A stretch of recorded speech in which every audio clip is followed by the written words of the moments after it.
Mga master, okay lang bang? Huwag niyong skip ang mga ad sa aking mga video kung okay lang mga master. Salamat sa solid na support. Yon, what's up mga masters? Nandito na naman tayo sa panibagong araw, panibagong kabanata na naman ang pagsasama-samahan natin ngayon guys.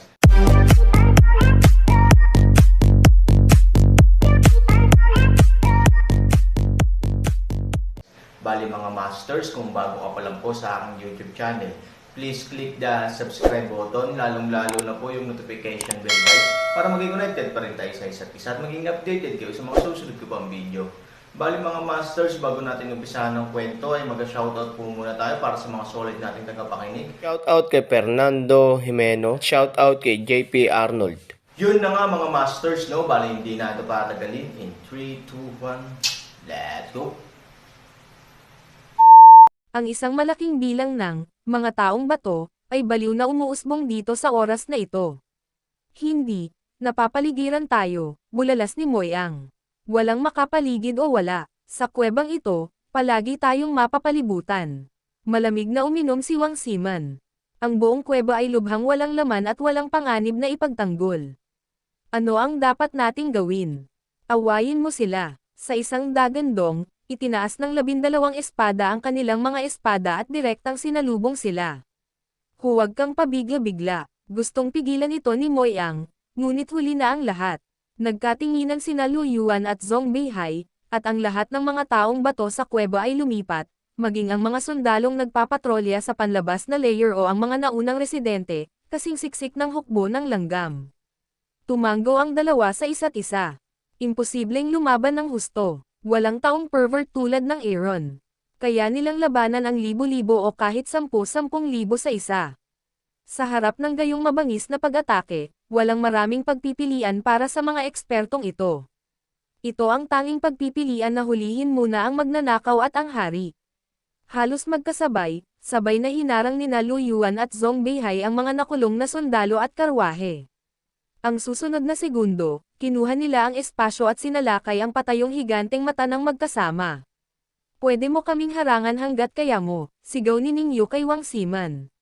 Sa sumunod na segundo, mabilis din siyang lumipad at sumama sa labanan nina Lu Yuan at Zhong Beihai. Nakikita ko, malakas na tumanggaw si Wang Siman, itinikom ang kanyang mga ngipin at pinatay ang mga gintong sundalong armor. Sa kabilang dulo, sumugod din si Ningyu at silang tatlo sa Vertical Eye Giant.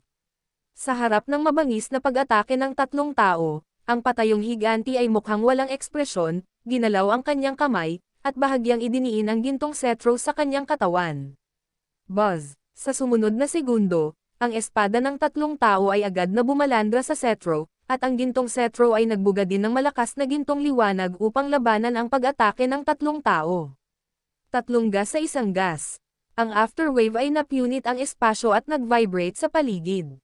Ang lalaking ito, natalo ang mukha ni Lu Yuan at tumulo ang kanyang pawis. Napakalakas ng gintong liwanag.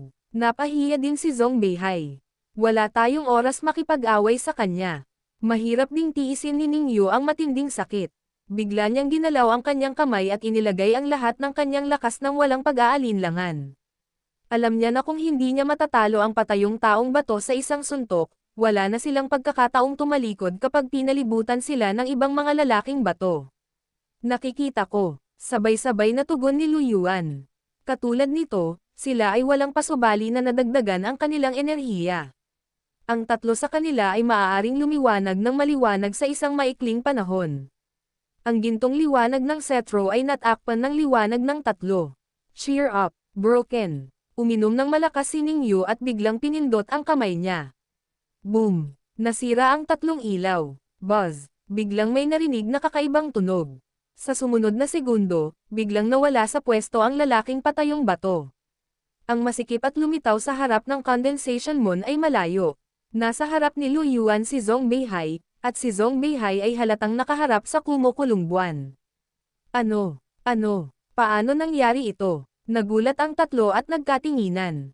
Ngunit sa oras na ito, ang distansya sa pagitan ng tatlo ay masyadong malapit, ngunit huli na para huminto. Boom! Kumonekta ang tatlong ilaw, at tumunog ang pagsabog ng oras. Poof! Halos sabay-sabay, ang tatlong tao ni Ningyu ay nag-spray ng dugo at lumipad pabalik sa tatlong direksyon. Bang! Bang! Tatlong muffled sounds, at ang tatlo ay nahulog ng husto sa lupa. Sa short-range attack, hindi man lang nagpahuli ang tatlo. Sinaktan nila ang isa't isa. Sa mga tuntunin ng kanilang mataas na paglilinang, sila ay malubhang nasugatan. Paano nila naisip na sa kritikal na sandaling ito, ang patayong taong bato ay biglang mawawala at biglang magbabago ang kanilang hugis at anino sa oposisyon? Brush. Hindi stable ang figure ng tatlo. Doon, 12 ng mga gintong sundalo ang dumating na may mahahabang baril. Si Raushi at ang kanyang tatlong tauhan ay may napakataas na tagumpay. Kahit na sila ay malubhang nasugatan, mayroon pa rin silang sapat na pundasyon upang maiwasan ang pag-atake ng mga Golden Armor Guard. Bang-bang! Halos kasabay nito, ang pangkat ng 18 iba pang mga tao, kabilang si Wang Siman, ay nagsimulang magkawatak-watak na may ilang mapurol na ingay. Ang dami talaga ng taong bato. Bagamat 21 katao ang may mahusay na cultivation skills, hindi kayang talunin ng kanilang mga kamao ang kanilang 4 na kamay. Sa harap ng patuloy na paglitaw ng mga taong bato na parang tubig, isang grupo ng mga tao ang nagulat at puno ng kawalan ng pag-asa. Sa oras na ito, mabilis na lumalapit sa nayon ang Aaron at Pangolin mula sa lupa. May nararamdaman ka bang kakaiba? Biglang huminto si Pangolin at napatitig sa kinalalagyan ng kuweba mula sa ilalim ng lupa. Mga master, okay lang bang? Huwag niyong skip ang mga ads sa aking mga video kung okay lang mga master. Salamat sa solid na suporta po. Sumimangot si Aaron at umiling, ano ang problema? Mayroong malakas na pagbabago-bago ng enerhiya sa nayon. Sabi ni Pangolin, nakatingin kay Aaron, hindi mo ba nararamdaman? Gusto lang magsalita ni Aaron. Tinapik-tapik ng Pangolin ang ulo, shit, kalimutan mo, nasa ilalim ng lupa. Ako lang ang nakaramdam ng lakas. May mali ba sa village? Mahina na napasimangot si Aaron, ewan ko ba. Ang lugar kung saan sumabog ang Reiki ay halos 100 metro mula sa lupa. Pangolin Road, sa ilalim ng village. Sumimangot si Aaron, na ikanalitaw niya. Kung may conflict man sa village, matatanggap ito ng Aaron, pero ano ang ibig sabihin nitong underground conflict, wala ka namang kasabwat diba? Ikaw ay isang katutubong, at normal para sa iyong mga kasama na maglaro sa ilalim ng lupa. Nag-alinlangan si Aaron. Biglang naramdaman ni Pangolin ang chrysanthemum na mahigpit, Kuya, ako na ang lahat ng iyong mga tao ngayon. Maglakas loob ba akong manggulo? Tsaka gusto kong magkaroon ng kasabwat. Inawi kita nung una kitang nakilala. Itatago ko ito hanggang ngayon. Hintayin mo ako. At saka, may nangyari sa isang libingan sa ilalim ng lupa sa nayon. May kinalaman ito sa akin. Isang libingan sa ilalim ng lupa. Bilang isang lokal na perlas, hindi ko maitago sa aking mga mata ang nasa ilalim ng lupa sa nayon. May libingan sa lugar na iyon. Hindi pa man ako nakapasok, ramdam ko na maraming bato dito. Maraming bato. Oo, ang mga libingan ay puno ng mga bagay na gawa sa bato, kahit isang kalansay. Nang marinig ito, sumimangot si Aaron. May kakaiba bang libingan? Anong klaseng damit libingan ito? Shit, hindi ka naman malalantad sa labas ha. Paulit-ulit niyang sinasabi na gusto niyang tumulong sa mga taga-nayon. Sa ang totoo, gusto niyang nakawin ang gintong damit at jade armor sa libingan ng iba, biglang may naalala si Pangolin, gold and jade armor. Ngumiti si Hansani, maaari kitang ilibing ng buhay kung lilipat ako ng may mas maraming pera. Kung gayon ay hindi ko alam. Pumunta at tingnan. Sa sandaling bumagsak ang boses, direktang hinimok ni Han 3,000 ang kanyang aura at baliw na itinulak ang mga kalakal pasulong nang hindi naghihintay ng anumang tugon mula sa Pangolin. Ilang segundo lang ay nakarating na sila sa ilalim ng kuweba. Pero hindi gumagalaw ang Pangolin, anong ginagawa mo? Sumimangot si Aaron, andito na tayo. Pumasok ka na. Hindi pa rin kumikibo si Pangolin, pero bahagyang namula ang mukha niya. Hindi mo sasabihin sa akin na hindi ka makakapasok. Parang may nahanap si Aaron. Lalong pulang-pula ang mukha ng Pangolin, nahihiyang hawakan ang kanyang ulo. Oo, hindi ako makapasok. Hindi ako makapasok. Ang libingan ay napapaligiran ng mga espesyal na bato, at ang diameter ay higit sa 3 metro. Kung maaari kang pumasok, ang Pangolin ay pumasok upang tingnan, mukhang hindi ka kasing lakas ng iniisip mo. Hindi ka gusto ni Xiao Xianer at nakakaintindi. Hindi napigilan ni Aaron na hindi magsalita, anak ng aso, sinabi ko sa iyo ang lahat. Napakalakas ng bato. Huwag mo akong pag-usapan. Kahit na makahanap ka ng walang kamatayang luho, siya ay. Shit, my darling. Nang sinubukang makipagtalo at pagagalitin ng panggalan, may lumitaw na bagay na nakatulala sa kanya. Sa oras na ito, bahagyang humakbang pasulong si Aaron, na sinundan ng paghawak sa Jade Sword sa kanyang kamay, ang 5 elementong Godstone ay gumalaw, at direktang itinutok ang isang espada sa makapal na layer ng bato sa paligid ng libingan. Gumagalaw si Chi sa dulo ng espada at binasag ang bato. Wow! Ang matigas at hindi masisira na boulder, tulad ng isang layer ng tubig, ay patuloy na nagbibigay daan upang tumaas ang Aaron at Panggalan. Bagamat matigas ang malaking bato, hindi ito magagawa ng iba, ngunit sino ang hinayaan nitong makasalubong ang abnormal na Aaron? Sa kaguluhan ng Aaron, binabaligtad ng 5 elementong banal na bato ang kapangyarihan nito, naging ginto at nabasag ang malaking bato, bang, halos ng siningyo at ang iba pa ay desperadong naghihintay sa kamatayan, nagkaroon ng mapurol na ingay sa isang lugar sa buong kuweba, sa sumunod na segundo, tumalon ang 2 figura, ang mga gang ni Ningyo ay tanga noong mga oras na iyon, walang sino man ang, hope that someone would come to save them. But the problem was that even if they want to break their head, they wouldn't think that someone would jump out from the already 100 meters deep underground, kaya nung sumugod sila palabas, lahat nagulat ako. Gayunpaman, nang makita namin ang isa sa kanila, nawala ang pag-aalala at takot sa lahat ng mukha. Aaron na. Storytelling channel sa YouTube. Ikaw pala. Nang makita ang gang ni Ningyu, natigilan si Aaron. Hindi niya pinangarap na may gang ni Ningyu sa puntod.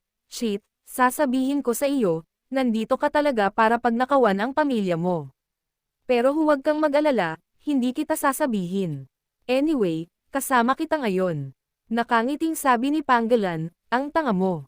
Saway ni Aaron at hindi na nagsalita ng kalokohan. Ang Skyfire Moonwheel ay lumabas at agad na lumipad. Bang-bang. Si Wang Siman at ang iba pa ay napapaligiran ng mga taong may gintong baluti na bato. Nataman sila ng Skyfire Moonwheel noong date and time, brush. Ang Jade Sword ay lumipad na palabas at direktang tumawid sa 3 tao sa Ningyo. Sa maikling panahon, ilang Jinjashi na kinubkob muli ang nahulog. Ang Aaron ay bumilis. Ang sumunod na segundo, isang natitira na lang sa hangin, at siya ang kanyang sarili ay nakatayo sa harap ni Ningyu at ang iba pa ay gumalaw na ang Aaron, at ang Panggalan ay maaari lamang bumaba sa ilang kamao. Binuksan niya ang mga sundalong golden armor sa harap ni Wang Siman at ng iba pa ang kanyang bibig at galit na sumigaw pagkatapos na bawiin ni Aaron ang Jade Sword at pumatay ng ilang gintong sundalo, hindi niya napigil ang sumimangot, bato matapos malaglag ang lalaking pinugutan ng ulo ni Aaron. Sa lupa, nagpakita lang siya ng isang rebeltong bato na nabasag ng isang tao, 3,000, mag-ingat, ang mga bagay na ito ay napakasama, sigaw ni Ningyu. Halos kasabay nito, tahimik na inatake ng patayong higanti ang likod ng Aaron. Sumimangot si Aaron at hamarang ang Jade Sword. Ang chi ng kaguluhan ay biglang pinakawalan sa kanyang buong katawan, broken. Hinarang ng Jade Sword ang pag-atake ng Vertical Eye Giant, at ang hiningang inilabas ng katawan ay nagpatalbog din sa Vertical Eye Giant ng ilang metro. May kung fu ang Aaron. Napatingin siya sa lalaking nasa harap niya. Mukhang kakaiba, vertical eyes, malaking tenga. Aaron, yan ang Silkworm family. Sa di kalayuan, may nakita ring higanteng patayo ang mga mata at sumigaw sa Aaron, meron ba, may mga taong may kapansanan. Natigilan si Han. Ngunit nang hindi na hinintay na muling magmuni-muni si Aaron, nagkaroon ng gininto ang liwanag ang vertical-eyed giant sa kanyang mga mata at biglang tumama muli. Napakabilis ng pagmuni-muni ng Panggalan.